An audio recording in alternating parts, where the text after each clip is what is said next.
he invited teachers, of course, to come to the center, and so a whole bunch of us from Colorado Academy's lower school used to go up probably once a week or once every 2 weeks and just mess about in David's teacher center. The first place that I remember that it was located was up in a ceiling, up in an attic room, and it was just full of everything that you could want to play with.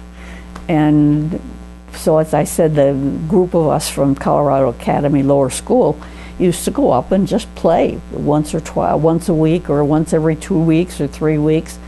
David just invited us to come. And I remember walking in one night and he said, David said, "Wouldn't somebody like me to teach him something? I haven't taught anybody anything in years."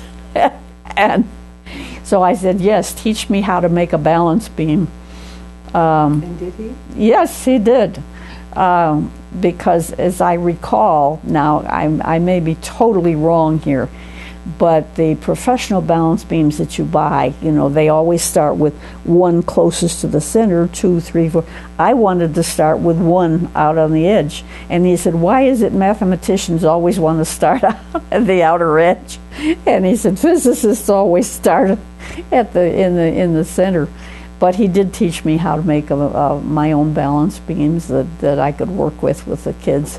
And then he moved over into another building, and we still continued to go up fairly frequently and just play around and then of course would bring ideas back that we could use in our classrooms. So one of the key things I remember, I got to work with David Hawkins up at the center, up at Mountain View, for 3 months one spring. I'd been a teaching assistant down at UNM, and David called me and asked me if I could come up and spend the last 3 months of the school year at Mountain View. And so it was all right with UNM. They didn't mind my leaving.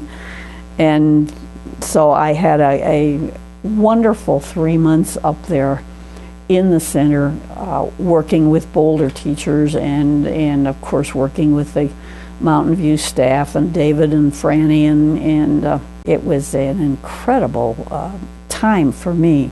Franny was one of the instigators of Head Start.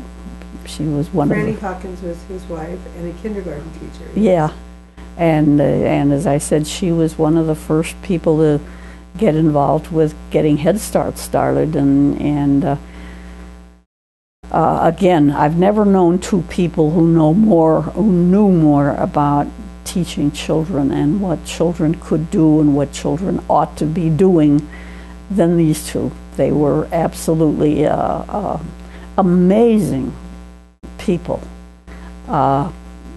And as I said, both of them were just like gods to me.